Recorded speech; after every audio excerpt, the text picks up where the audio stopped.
d'égal de qui prendre conseil. Elle est unique, antérieure à tout, et ne peut être jointe à une autre. 171. À cause de cela, il a dit, voyez maintenant que c'est moi, et il n'y a pas d'Élohim avec moi de qui prendre conseil, car il n'a ni égal, ni partenaire, ni nombre. Cependant, il y en a un qui désigne une combinaison, par exemple, une combinaison de mâle et de femelle, au sujet de laquelle il est écrit, car il n'était qu'un quand je l'ai appelé Yeshaïa 51 2.2. Mais il est un sans nombre et sans combinaison. C'est pourquoi il a dit, et il n'y a pas d'Élohim avec moi. Ils se sont tout levés, se sont inclinés devant lui et ont dit, heureux l'homme dont le Maître donne son consentement pour révéler des secrets cachés qui n'ont même pas été révélés aux saints anges. 172. Il leur dit, mes amis, nous devons compléter ce verset car il contient de nombreux secrets. Je tue et je fais vivre Devarim 32 2.39, signifie que je tue et je fais vivre. Par les séphirotes, je fais vivre, du côté droit, la vie ensuite et du côté gauche, la mort ensuite. Mais si les deux ne sont pas d'accord par la médiation de la colonne centrale, à moins que les trois ne s'entendent, le jugement ne peut pas être exécuté. 173. Parfois, les trois s'accordent pour exécuter le jugement, puis une main tendue apparaît pour accueillir ceux qui se repentent. Cette main, Yad, est équivalente à 14 lettres, les 4 dans la forme simple du Yud Vav et 10 dans le nom phénomène complet. Yud Vav Dalé, et Aleph, Vav Aleph Vav, et Aleph. Les 4 lettres font allusion à la séphira de Keter, les 10 autres à la séphira de Shoma. C'est la Shechina, qui est la main droite de l'aspect de Zed et la main gauche de l'aspect du jugement. Elle est également appelée la main de Yud Vav sous l'aspect de la colonne centrale, l'aspect de la miséricorde. C'est pourquoi, lorsqu'une personne se repent, ces 14 lettres la sauvent du jugement. Mais lorsque la cause supérieure à toutes les causes prononce un jugement, la main ne s'ouvre pas pour accepter le repentant. Au contraire, il n'y a personne qui puisse délivrer de ma main Devarim 32 2.39. 174. En outre, il a été dit 3 fois, Jeb, Ani, épelé avec les lettres Aleph Yud. Les jeux de ce verset ont 3 fois Aleph au début et 3 fois Yud à la fin. Les 3 Yud sont évoqués dans la combinaison du nom, qui s'établit à 63, Yud Vav Dalé, et Yud, Vav Aleph Vav, et Yud. Les 3 alphés sont mentionnés dans Yud et Vav, qui comprend 45, Yud Vav Dalé, et Aleph, Vav Aleph Vav, et Aleph. Le verset contient 3 Vav, In et je fais vivre, et je guéris, et aucun né. C'est aussi ce que suggèrent ces 2 noms. 175. Même avec toute la majesté dans le verset, les amis l'ont expliqué concernant d'autres Elohim, comme il est écrit, voyez maintenant que c'est moi, même moi, qui suis lui s'applique au sein, béni soit-il, et à sa Shechina. Ainsi Zahir Ampin et son principe féminin. De son principe féminin, il est dit, je suis, Aleph Yud, nommant la Shechina, lui, nommant le saint, béni soit-il, appelé Vav et Vav. La phrase, et il n'y a pas d'Élohim avec moi fait allusion à Samaël et au serpent, c'est-à-dire à un autre Élohim. Alors on saura que Samaël et le serpent ne se sont jamais interposés entre le saint, béni soit-il, et société anonyme Shechina. Je tue et je fais vivre signifie qu'alors on saura que je tue avec ma Shechina celui qui est coupable et que je fais vivre avec elle celui qui est innocent. Le verset, il n'y a personne qui puisse délivrer de ma main. Devarim 32 2.39.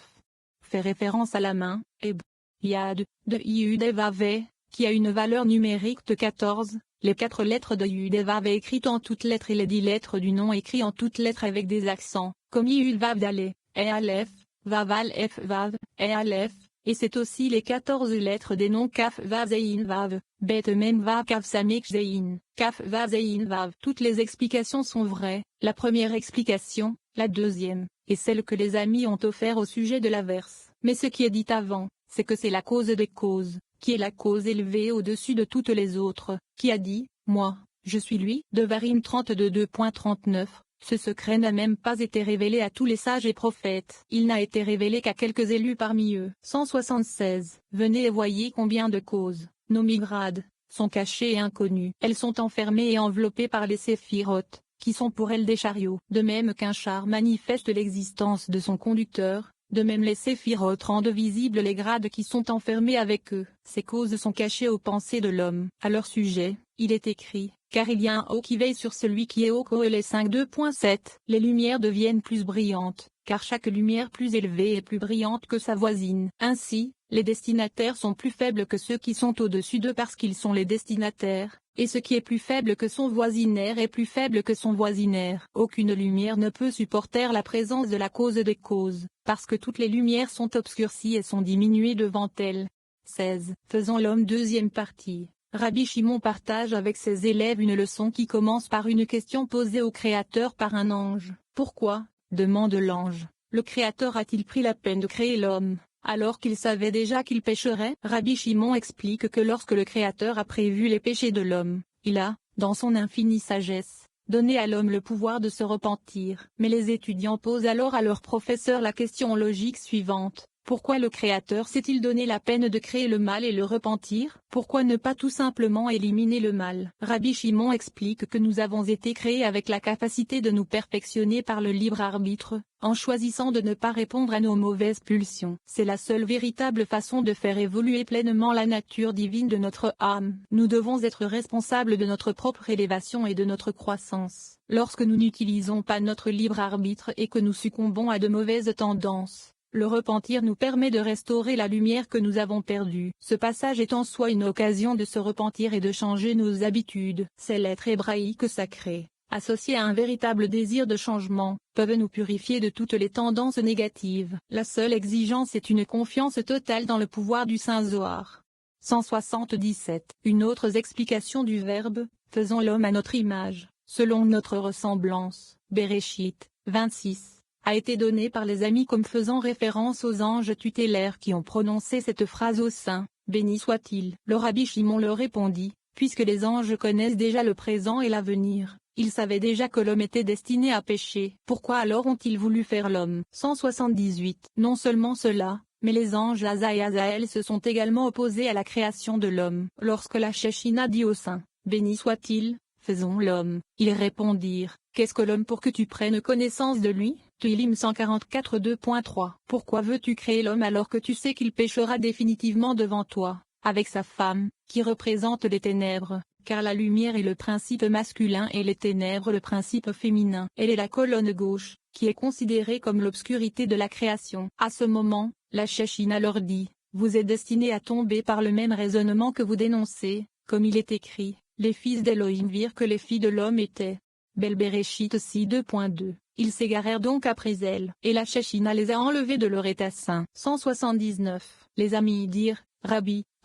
Asa et Azaël n'ont pas menti, et le Shechina aurait dû répondre à leurs arguments, car l'homme, Adam, était définitivement destiné à pécher par son principe féminin, comme Asa et Azaël l'ont dit, comme il est écrit, la femme que tu as donnée pour être avec moi, elle m'a donné de l'arbre, et j'en ai mangé. Bereshit 3h12. Il répondit, voici ce qu'a dit la Shechina, vous, Asa et Azaël, avez porté devant moi des accusations qui dépassent celles de toutes les armées d'en haut. Si vous étiez meilleur que l'homme dans vos actions, vous auriez eu le droit de l'accuser, mais l'homme est destiné à ne pécher qu'avec une seule femme alors que vous êtes destiné à pécher avec de nombreuses femmes. Par conséquent, vos péchés sont plus grands que ceux de l'homme, comme il est écrit, les fils d'Elohim ont vu les filles de l'homme. Il n'est pas écrit, la fille de l'homme, mais plutôt les filles de l'homme, ce qui signifie qu'il y a eu beaucoup de femmes. Comme l'homme a péché, j'ai préparé l'expiation pour qu'il amende son péché, car le repentir a la préséance dans le monde. Mais pour les anges, l'expiation n'a aucun effet. 180. Les amis ont demandé, si oui, pourquoi tout cela? D'autres termes, si la raison de la création de l'homme était de lui permettre de se repentir et d'expier son péché, alors pourquoi tout cela? Il aurait été préférable que l'obscurité ne soit pas créée dans le principe féminin et que l'homme n'ait pas péché du tout. Rabbi Shimon répondit,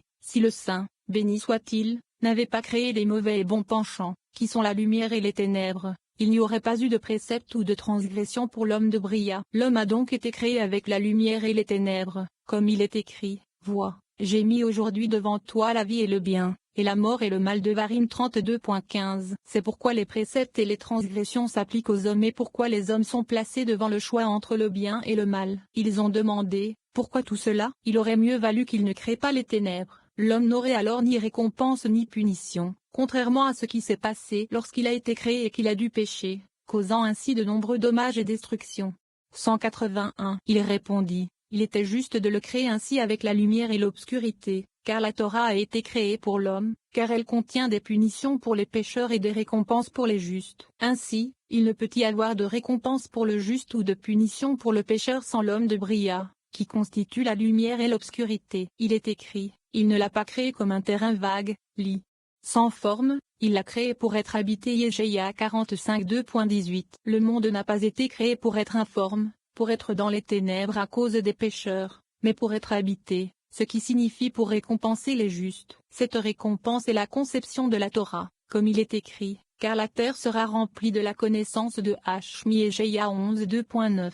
Car la Torah et le Saint, béni soit-il, sont une seule et même chose. Si l'homme n'avait pas été créé par la lumière et les ténèbres, qui lui permettent de choisir entre le bien et le mal et entre la récompense et le châtiment, alors il n'y aurait eu aucun moyen de révéler cette récompense pour les justes. Cette récompense se réfère à ce qui est atteint à partir de la Torah qui a été créée pour son bien. Les amis dirent, en effet, nous avons maintenant entendu ce que nous n'avions jamais entendu auparavant. Il est maintenant clair que le Saint, béni soit-il, n'a rien créé qu'il n'ait exigé. 182. De plus, la Torah de Bria, qui constitue la lumière et l'obscurité, la récompense et la pénalité, et le vêtement de la Shechina. Si l'homme n'avait pas été créé, la Shechina serait restée sans vêtements, comme un indigent qui n'a pas de vêtements. Par conséquent, celui qui commet un péché agit comme s'il dépouillait la Shechina de ses vêtements. Telle est la punition de l'homme qui pêche. 183. Celui qui accomplit les préceptes de la Torah agit comme s'il habillait la Shechina de ses vêtements. D'après cela, le verset concernant le vêtement des tzitzit dit, car c'est sa seule couverture, c'est son vêtement pour sa peau. Dans quoi dormira-t-il? Shemo 22h26. Ceci s'applique pendant la période de l'exil, parce qu'à ce moment-là, le Shechina, à cause des péchés d'Israël, a perdu ses vêtements. Venez et regardez, l'obscurité et le secret du noir dans la Torah, l'encre noire avec laquelle les lettres sont écrites. La lumière, c'est le blanc de la Torah, en référence aux parcelles sur lesquelles les lettres sont écrites. 17. Une prière des pauvres. L'avantage le plus important de la prière est sa capacité à éliminer tous les attributs négatifs et égocentriques de la nature humaine. Ce pouvoir de la prière est activé lorsque notre conscience est imprégnée d'humilité et d'un sentiment de pauvreté spirituelle. Nous pouvons atteindre ces qualités en parcourant cette section avec un cœur ouvert.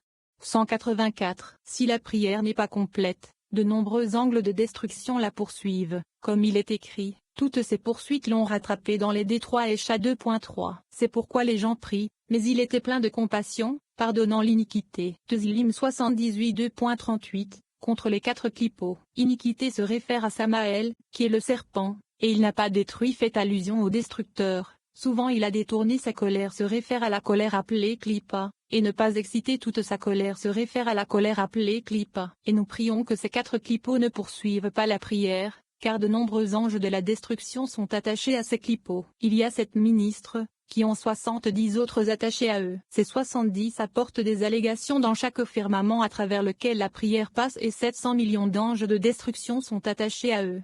185. Si la prière monte en perfection, avec le précepte de couvrir de talis et de tefilin de la tête et du bras, il est dit d'eux, tous les peuples de la terre verront que vous êtes appelés par le nom d'Hachem, et ils auront peur de vous. Devarim 28, 10. La phrase, le nom d'Hachem a déjà été expliqué comme étant le tefilin de la tête. Celui qui voit le nom Yehudévavé au-dessus de la tête dans la prière, qui est le nom d'Adonai, devra immédiatement fuir, comme il est écrit. 1000 tomberont à tes côtés. Teilim 91 2.7.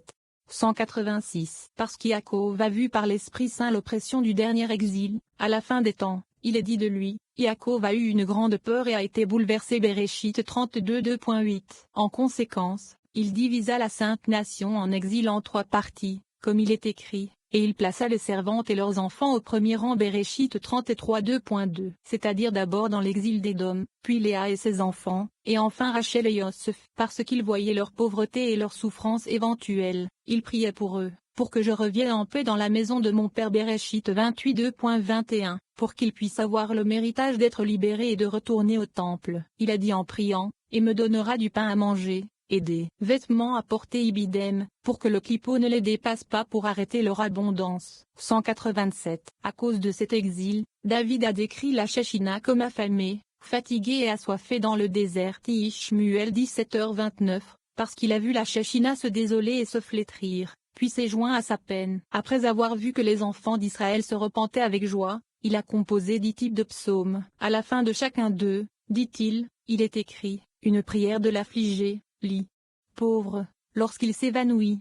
L'hymne 102. Cette prière englobe toutes les autres prières et s'élève avant toutes les autres prières. Les autres prières, chantées avec une mélodie, tardent à être présentées devant le roi, et n'y entrent pas, jusqu'à ce que la prière du pauvre le fasse. C'est pourquoi la prière des pauvres vient avant toutes les autres. 104.